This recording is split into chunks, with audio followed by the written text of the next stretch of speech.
ఆయన అమెరికా నుంచి ప్రత్యేకంగా మనతో పాటు జాయిన్ అవుతున్నారు. ప్రకాష్ గారు నమస్తే, వినిపిస్తుందా సార్? నమస్తే, వినపడుతుంది. మీకు వినపడుతుందా? Yes sir. సో ఏమంటారు, ఇవాళ Revanth Reddy press conference follow అయ్యారు సార్? ఫాలో అయినామండి. మీరు పాయింట్స్ పంపించారు. ఎందుకంటే ఆయన స్పీచ్ ని డైరెక్ట్ టీవీలో చూస్తే నా బీపీ 170/120 అవుతున్నది. నేను మళ్ళీ ఇండియాకి రావాలంటే ఆయన మాటలు నేను డైరెక్ట్ వినకూడదు, మీరు పంపే నోట్స్ మీద ఆధారపడాలి.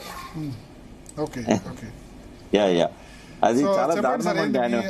ఆయన చెప్పిన దాన్ని ప్రకారం ఎన్డీఎస్ఏ నుంచి తీసుకురండి అంటున్నారు. నేనేమంటున్నా, మనకు ఎన్డీఎస్ఏ అనేది ఒక advisory body, it's not mandatory. గుర్తుపెట్టుకోండి. ఇప్పుడు మనం అన్ని రాష్ట్రాలు కలిపే డ్యామ్ సేఫ్టీ కోసం వాళ్ళని పెట్టుకున్నాం. కానీ మనకు నీళ్లు లేకుండా చస్తుంటే వాళ్ళతో కన్సల్ట్ చేయాల్సిన అవసరం ఏంటండి? మనకు స్టేట్ డ్యామ్ సేఫ్టీ అథారిటీ అనేది జలసౌదలో ఉంది. మన ఉత్తమ్ కుమార్ రెడ్డి గారి కింద ఫామ్ చేసిన బాడీ అన్నట్టు. మనకి ఇది అడ్వైజ్ చేయాలి. ఎన్డీఎస్ఏ అనేది అడ్వైజరీ బాడీ. ఇక్కడ స్టేట్ డ్యామ్ సేఫ్టీ అథారిటీ కూడా అడ్వైజరీ బాడీ. డిసిషన్ తీసుకోవాల్సింది ఈఎన్సీ అండి. ఎవరైతే దాని మీద చీఫ్ ఇంజనీర్ గా ఉన్నారో వాళ్ళది ఫైనల్ డిసిషన్. కావాలంటే చెక్ చేసుకోండి. ఎన్డీఎస్సీ అనేది అడ్వైజరీ బాడీ మాత్రమే, అది మ్యాండేట్ కాదు. రెండవది ఏంటంటే, వాళ్ళ పేరు చెప్పి ఎంతకాలం తప్పించుకుంటారు? ఇప్పుడు వాళ్ళు అడ్వైజ్ చేస్తారు, ఇవన్నీ టెస్టులు చేయండి అని.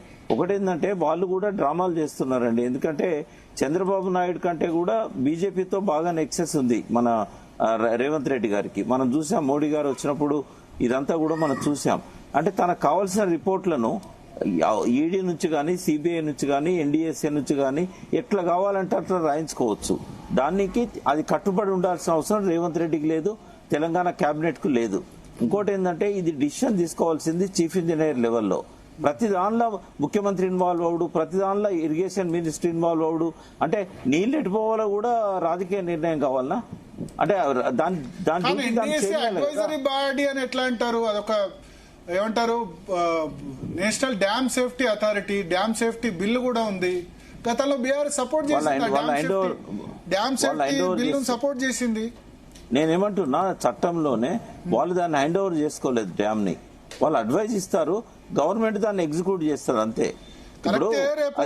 మనం అంటారు, మనం ఇంజనీర్లు కాదు, రేపు ఇంజనీర్లు అటువైపు చెప్పే వాళ్ళు ఉన్నారు, ఇటువైపు చెప్పే వాళ్ళు ఉన్నారు. రేపు ఏమైనా ప్రమాదం రెస్పాన్సిబిలిటీ. అన్నారం సుందీలో బ్యారేజీలు కూడా తక్కువేం కాదు కదా, దానికి కూడా ఒక 5-6 వేల కోట్లు ఖర్చు అయింది. అవి కూడా 5-6 వేల కోట్ల నష్టం కదా.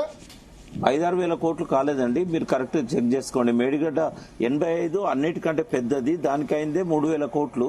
ఇష్టం వచ్చినట్టుగా మనం లెక్కలు పెంచాలి. రెండు కలిపి చెప్తున్నా నేను, రెండు కలిపినా కూడా 6,000 కోట్లు కాలేదు. భరత్ గారు ఏది పాడు కాదండి. ఎందుకంటే వాటికి ఏం కాలేదు. రేవంత్ రెడ్డి డ్రామాలు చేస్తున్నాడు, వాడికి ఏం కాలేదు. ఎందుకంటే 2 వాళ్ళు బుంగలు ఉంటే ఆ 2 బుంగలు కూడమని చెప్పాడు. ఆ 2 బుంగలను 2024 ఏప్రిల్లో final cost Annaram final cost 2,279 crores only barrage సంబంధించి. నేనేమంటున్నా, మీరు మంచిగా వినండి భరత్ గారు, మనం టాపిక్ డైవర్ట్ చేయొద్దు. నేనేమంటున్నా, ఎక్స్పెండిచర్ అనేది కాదు ఇక్కడ కోట్ల రూపాయల ప్రాణాలు పోతున్నాయి. దానికి ఎట్లా కంపెన్సేట్ చేస్తారు? మీరు నీళ్లు లేకుండా చాలా నష్టం అడిగారు కాబట్టి చెప్తున్నా. 2,300 అన్నారం, సుందిల్లో 1,480, 3,800 కోట్ల రూపాయల ఖర్చు ఈ 2 బ్యారేజ్ కైంది. ఇంకా పంప్ హౌస్ లు కలిపితే చాలా ఎక్కువ అవుతుంది ఖర్చు. నేనేమంటున్నా, పంప్ హౌస్ లకు ఏం కాదండి. పంప్ హౌస్ లు ఆన్ చేయకపోతే నష్టపోతాం, ఆన్ చేస్తే కాదు. ఇప్పుడు పంప్ హౌస్ లను 3 ఏళ్ళు ఆన్ చేయకపోతే నష్టపోతాం, ఆన్ చేస్తే బాగుంటాయి. రెండవది 4,000 కోట్లు అయినా కూడా నేను చెప్పిన పద్ధతి ప్రకారము మీరు మెడ మీద తలకాయ ఉన్న ఏ ఇంజనీర్నైనా కూర్చోబెట్టండి. నేను చెప్పింది సపోర్ట్ చేయకపోతే దేనికైనా సిద్ధం. నేనేం చెప్తున్నా, లీకేజ్ అనేది రాఫ్ట్ కిందికెళ్ళి ఉంటుంది. ఒక హాఫ్ టీఎంసీ పెట్టమంటున్నా, హాఫ్ టీఎంకి భద్రాచలం కొట్టుకపోద్దా అండి? మీరు నమ్ముతారా భరత్ గారు? అక్కడ శరత్ గారు నమ్ముతారా? హాఫ్ టీఎంసీకి భద్రాచలం కొట్టుకపోతుందా? ఇంకోటి, మేడిగడ్డ దగ్గర అది రిపేర్ చేయకుండా లిఫ్ట్ చేయడానికి సాధ్యం కాదా? ఇప్పుడు దేవాదుల దగ్గర సాధ్యం కాలేదా ఇన్ని సంవత్సరాలు? ఎట్లా మాట్లాడతారు వాళ్ళు? రేవంత్ రెడ్డి గారు ఒక చీఫ్ మినిస్టర్ గా ప్రజలను తప్పుదోవ పట్టిస్తున్నాడు. నేను పదే రిక్వెస్ట్ చేస్తున్నా, అబద్దాలు చెప్తున్నందుకు ముఖ్యమంత్రి మీద ప్రతిపక్షానికి ఉన్న అవకాశాన్ని ఉపయోగించుకోవాలి, స్పీకర్ దగ్గర ప్రివిలేజ్ మోషన్ పెట్టాలి, ఎమర్జెన్సీ అసెంబ్లీని కాల్ఫర్ చేయాలి. సాక్షాత్తు ముఖ్యమంత్రి ప్రజలను తప్పుదోవ పట్టించినప్పుడు అది స్పీకర్ ఏ డిసిషన్ తీసుకున్నా పర్వాలేదు, కానీ ప్రజల ముందు చర్చ జరగాలి.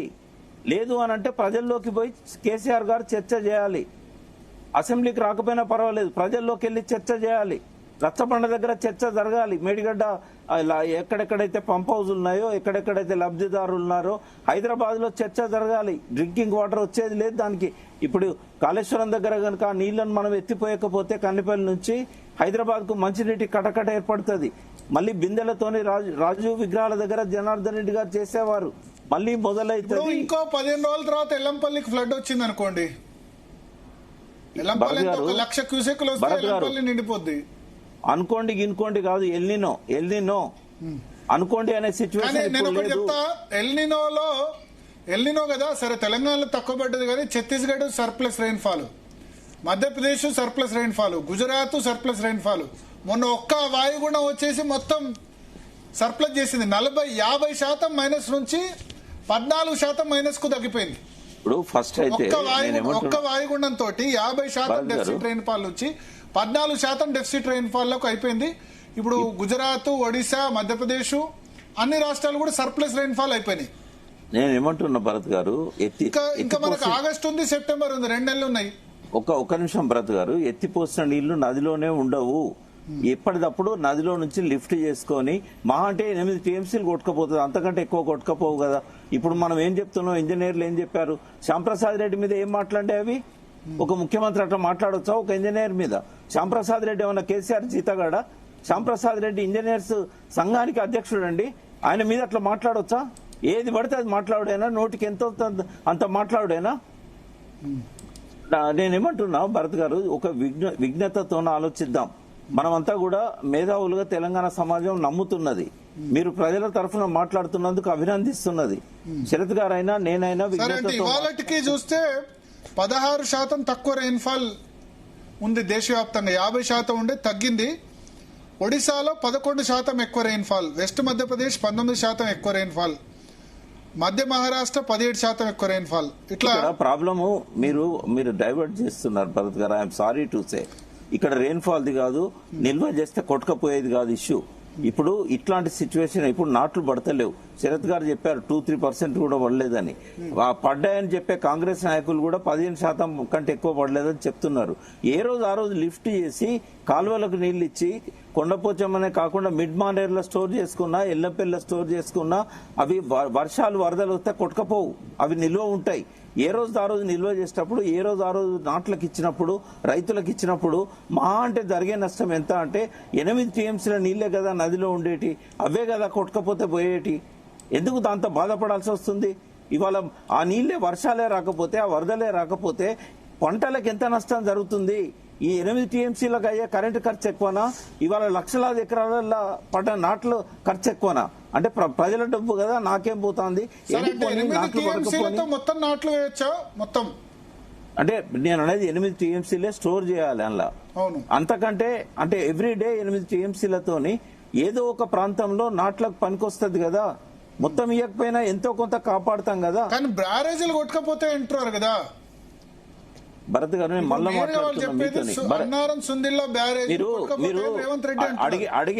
అడిగే వాడికి చెప్పేవాళ్ళు లోకు అన్నట్టు కనబడుతుంది ఇక్కడ. నేను మిమ్మల్ని ప్రశ్నిస్తా, మీ యాంకర్ ను ప్రశ్నిస్తా. హాఫ్ టీఎంసీ స్టోర్ చేస్తే డ్యామ్ కొట్టుకపోద్దా మీరు చెప్పండి ఫస్ట్. ఒకవేళ మీరు కనుక కొట్టుకపోద్దంటే ఇక నేను మీతో మాట్లాడా. ఒకవేళ మీరు ఇంజనీర్ల లైన్ లో తీసుకొని ఇప్పుడు చెప్పండి, మీరు టెక్నికల్ ఇష్యూ అని మీరంటే ఇంజనీర్లను తీసుకోండి, లేకుంటే అక్కడ ఉన్న నేనేమంటున్నా అక్కడ ఉన్న షరత్ని అడగండి. హాఫ్ టీఎంసీతో కొట్టుకపోద్దా? ఎందుకంటే 17 లక్షల క్యూసెక్ల నీళ్లు ఈ 2-3 సంవత్సరాల్లో మేడిగడ్డ బ్లాస్ట్ అయిన తర్వాత 17 లక్షల క్యూసెక్ల నీళ్లు పోయినాయి. నేను అనేది హాఫ్ టీఎంసీ నింపితే శ్యాంప్రసాద్ రెడ్డిని అడగండి. అంటే ట్రయల్ రన్ చేయమంటున్నా నేను. కళ్ళు తెరిపించాలి ఎన్డీఎస్ఏ అని చెప్తున్నా. రేవంత్ రెడ్డి గారు మెడ వంచాలని చెప్తున్నా. మీరు చెప్పండి, నాకు అడిగిన ప్రశ్నకు మీరు సమాధానం చెప్పలే, మీ యాంకర్ సమాధానం చెప్పలే. హాఫ్ టీఎంసీ తోని కొట్టుకపోతుందా డ్యామ్? చెప్పండి నాకు. నేను మొదట ప్రతిరోజు నా ఇంట్రడక్షన్ చెప్తున్నా కదా. నేను మీరు ఇంట్రడక్షన్ చెప్పినా కూడా భరత్ గారు, మీరు ఇంట్రడక్షన్ చెప్పిన తర్వాత మీరు ఈ పాయింట్ మీద చర్చ చేయొద్దిగా. ట్రయల్ రన్ ఆఫ్ టీఎంసీ చేస్తే ఏం నష్టం రానప్పుడు ఎన్డీఎస్ఏ కాదు ఒక ముందు నా వ్యూ చెప్పి, ఎందుకంటే మీ చెప్పేవాళ్ళు ముందు నా వ్యూ చెప్పి. నేను ఎందుకు అంటున్నా భరత్ గారు, నేను ఎందుకు అంటున్నా మీరు ఆలోచించండి. నేను మిమ్మల్ని తప్పు పట్టాను ఎప్పటికి కూడా, కానీ ఆఫ్ టీఎంసీ నింపడం వల్ల డ్యామ్ కొట్టుకపోతుందా? రెండోది ఎన్డీఎస్ఏ పర్మిషన్ అవసరమా? మన అవసరాలండి, మన అవసరాలు మనం తీర్చుకోవడానికి ఎవరినో ఢిల్లీలో ఉన్నవాడి. ఇప్పుడు కేసీఆర్ ప్రభుత్వం ఉన్నప్పుడే ఎన్డీఎస్ఏని పిలిచారు, డ్యామ్ విజిట్ చేశారు, అది కేంద్ర ప్రభుత్వ ఏజెన్సీ. ఇప్పుడు ఎన్డీఎస్ఏ కాదని ఏమైనా చేస్తే గనక జైలు మోపుతారా రేవంత్ రెడ్డి జైలు మోపుతారా? మన అవసరాలు ముఖ్యమండి. ఎన్డీఎస్ఏ వాళ్ళు అనేది ఏంటంటే ప్రభుత్వంలో ఉన్న వాళ్ళకు బాధ్యత ఉంటది, ప్రతిపక్షంలో ఉన్న వాళ్ళకు బాధ్యత ఉండదు కదా. నేనేమంటున్నా భరత్ గారు, మేము అడాప్ట్ చేసుకోమా చట్టాన్ని అని చెప్తాం. రేపు కేబినెట్ మీటింగ్ పెట్టి ఒక ఆర్డినెన్స్ పాస్ చేస్తాం. నీకు మ్యాండేటరీ కాదు ఎన్డీఎస్ఏ, అడ్వైజరీ బాడీ అది. మనకు మ్యాండేటరీ ఏంటంటే ఇక్కడ ఉన్న చీఫ్ ఇంజనీర్, ఇక్కడ ఉన్న irrigation department, state dam safety authority కూడా ఉంది ఇక్కడ. State dam safety authority contradict చేయొచ్చు ఎన్డీఎస్ఏ చెప్పిన దాన్ని. అంటే నీళ్ల గురించి ఏం తెలియదు తెలంగాణ వాళ్ళకి, ఎడ్డోళ్ళు గుడ్డోళ్ళు. వెనకట 57 ఏళ్లు నడిపించినట్టుగా ఇప్పుడు నడిపిస్తానంటే నడవదు. తెలంగాణ ఎడ్డుగుడ్డి తెలంగాణ కాదు. క్యూసెక్కులు అంటే తెలుసు, టీఎంసీలు అంటే తెలుసు. దయచేసి ఇంకా ప్రజలను తప్పుదారి పట్టించే విధంగా రేవంత్ రెడ్డి మాట్లాడుతూ ఉంటే చూడడానికి ఎవరు సిద్ధంగా లేరు. రక్తం బాయిల్ అవుతున్నది. Okay okay okay. సో ఇప్పుడు ఒకటైతే క్లియర్ సార్, ఈ ప్రభుత్వం అయితే రెడీగా లేదు, నీళ్లు లిఫ్ట్ చేయడానికి రెడీగా లేదు. మొన్న దించేయడానికి ప్రజలు సిద్ధంగా ఉన్నారు. ఎప్పుడు దించుతారు? ఇంకా 2.5 సంవత్సరాలు ఉంది కదా. ఎందుకు ఆ పీరియడ్ అంతా? ఇప్పుడు నేపాల్లో, బంగ్లాదేశ్ లాంటి దేశాలలో ఫుల్ టైం చేశారు వాళ్ళు, శ్రీలంకలో ఫుల్ టైం చేశారా? ఫ్లైట్ ఎక్కడానికి నేను ఏమంటున్నా, కోరుకోవద్దంటే ప్రజా వ్యతిరేక పాలకులను తన్ని తరిమేయాలి. మీరు తంబు పెట్టండి, ప్రజా వ్యతిరేక పాలకులను తన్ని తరిమేయండి, వి ప్రకాష్ అని చెప్పి తంబు పెట్టండి.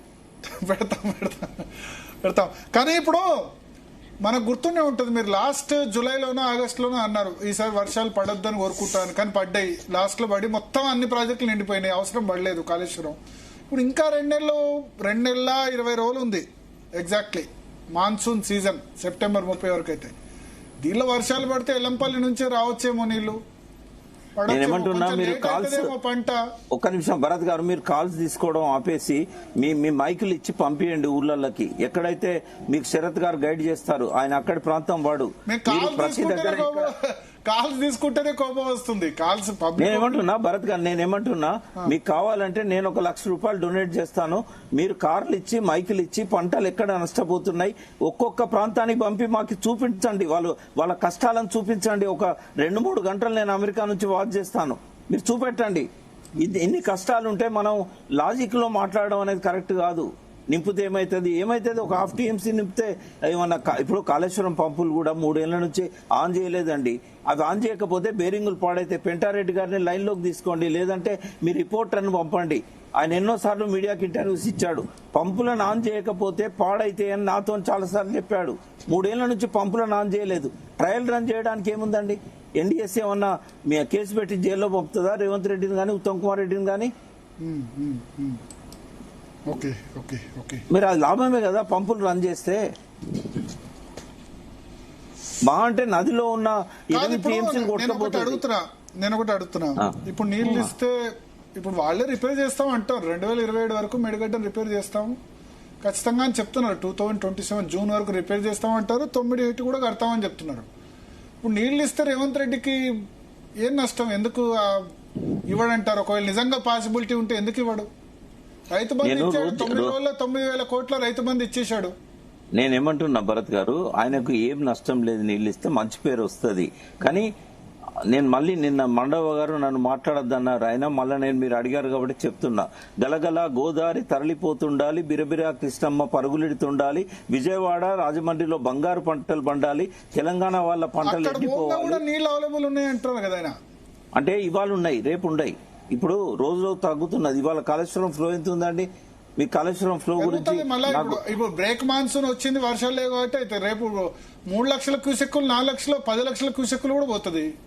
నేను అనేది 10 లక్షల క్యూసెక్కులు పోయినన్ని రోజులు డెల్టాకి ఇబ్బంది లేదు, తెలంగాణకు నీళ్లు ఎత్తిపోయడం వల్ల. కానీ ఎప్పుడైతే వచ్చే నీళ్లను తెలంగాణ ఎత్తిపోసి నదిలో నీళ్లు లేని పరిస్థితి వస్తుంది అనుకోండి, ఇప్పుడు ఉన్నది ఒకటే సోర్స్ భరత్ గారు, ఇంద్రావతి శబరిలా మాన్సూన్ అనేది సెప్టెంబర్ లో స్టార్ట్ అవుతుంది. ఎందుకంటే ఆ ప్రాంతాలలో ఈశాన్య ఋతుపవనాలు, మన నైరుతి ఋతుపవనాలు వచ్చేడే ప్రాణహిత నీళ్లు. ఇక్కడ మనం ఎత్తిపోసుకోగా మిగిలిన నీళ్ళని దేవాదుల దగ్గర ఎత్తిపోసుకుంటారు. దేవాదుల దగ్గర ఎత్తిపోసుకున్న తర్వాత కింది పోవడానికి నీళ్లు ఉండవు. ఒకసారి అలవాటు చేసినాక డెల్టాకు కంటిన్యూగా ఇవ్వాల్సి వస్తుంది. ఇప్పుడు నీళ్లు రోజు 1,00,000 క్యూసెక్కులు రావు కదా, తగ్గినాయి కదా. ఇప్పుడు మీరు ఈ డిస్కషన్ స్టార్ట్ చేసినాడు 1,22,000 క్యూసెక్కులు పోయినాయి. ఇవాళ ఎంత ఉన్నదంటే మీరు చెక్ చేయండి, ఇవాళ ఇంజనీర్లు అడగండి, లేదంటే 5 minutes లో నేను చెప్తాను ఇవాళ ఎన్ని నీళ్లు పోతున్నాయి అనేది. 60,000 క్యూసెక్కులు కూడా లేవు నాకు తెలిసినంత వరకు. పైన వర్షాలు పడడం ఆగిపోయింది. వర్షాలు పడడం ఆగిపోయిన తర్వాత ప్రాణహితలో నీళ్లు లేనప్పుడు దేవాదుల ఆయకట్టుకి ఎక్కడి నుంచి ఇస్తాము, ఈ ఆయకట్టుకి ఎక్కడి నుంచి ఇస్తాము, మనం ఇప్పుడు ఎత్తిపోసుకునే అన్నారం సుందిళ్ళకు కూడా ఎక్కడి నుంచి ఇస్తాము. లక్ష్మీ బ్యారేజ్ దగ్గర ఇవాళ పొద్దున పోయిన నీళ్ళు ఎంత అంటే 96 లెవెల్లో ఉన్నది అక్కడ. అంటే మనకు 93 లెవెల్లో ఎత్తిపోసుకోవచ్చు. కన్నెపల్లి దగ్గర లక్ష్మీ పంప్ హౌస్ దగ్గర ఇవాళ పోయినాయి 63,900 క్యూసెక్కులు. ఇవాళ 11వ తారీఖు కదా, 6 PM అంటే 6 PM అంటే ఇప్పుడు మనది 11వ తారీఖే కదా ఇండియాలో. ఇప్పుడు మనకు నేను అనుకుంటే 2 hours బిఫోర్ పోయిన వరద 89 లెవెల్లో ఉంది. పోయిన వరద 63,900 క్యూసెక్కులు అండి. ఇప్పుడు 63,900 క్యూసెక్కులలో మనం ఒక రోజుకు ఒక టీఎంసీ ఎత్తిపోసుకున్నా కూడా మనకేందంటే ఒక 11,000 క్యూసెక్కులు సరిపోతాయి. 53,000 క్యూసెక్కులు కిందికి పోతూనే ఉంటాయి. దేవాదుల దగ్గర ఒక టీఎంసీ ఎత్తిపోసుకున్నా కూడా 42,000 క్యూసెక్కులు కిందికి పోతూనే ఉంటాయి. అంటే 4 టీఎంసీల నీళ్లు గోదావరిలో ఫ్లో అయితేనే ఉంటాయి. కానీ 4 టీఎంసీల నీళ్లతోని గోదావరి డెల్టాలో 14 లక్షల ఎకరాలకు సరిపోదండి. అది 4 టీఎంసీలతో 14 లక్షల ఎకరాల్లో నాట్లేసుకున్నారు ఖరీఫ్ లో వాళ్ళు. అందుకే ఈ ఇంప్లికేషన్స్ అన్ని ఉన్నాయి కాబట్టి రేవంత్ రెడ్డి మనకి ఇవ్వకుండా వాళ్ళకి నీళ్ళని తీసుకుపోవడానికి అన్ని అబద్దాలు చెప్తున్నాడు. అబద్దాలని నేను 100 సార్లు చెప్తున్నా. కేసు పెట్టుకోమనండి, నేను ప్రూవ్ చేస్తా కోర్టులో వాదించుకొని. ఆయన పుణ్యాన మళ్ళీ నేను కోర్టుకు వచ్చి శరత్ గారితో కలిసి ఆర్గ్యూ చేస్తా. శరత్ గారు ఉన్నారా?